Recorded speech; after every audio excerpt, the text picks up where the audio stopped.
Tip number 1. Denim can shrink, so be sure to pre-wash your fabric before you sew, but denim can also withstand heat, so use a high temperature and lots of steam when you press. Tip number 2. Pick a strong needle such as a jeans needle or a 90-14 for lightweight denim, or even a 116 or 118 for heavyweight denim.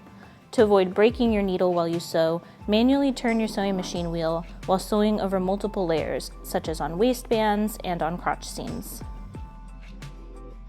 Tip number 3. If you're still having trouble sewing your seams, try a longer stitch length. This also helps when you're top stitching. Tip number 4.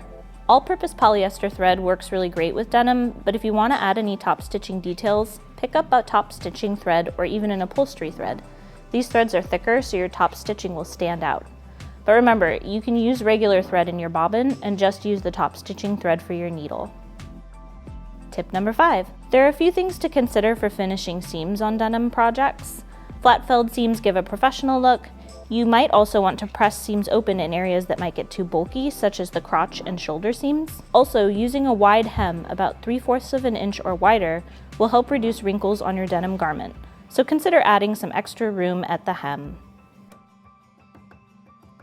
Check out the links below to read more tips for sewing with denim and picking seam finishes for your denim projects. Happy sewing!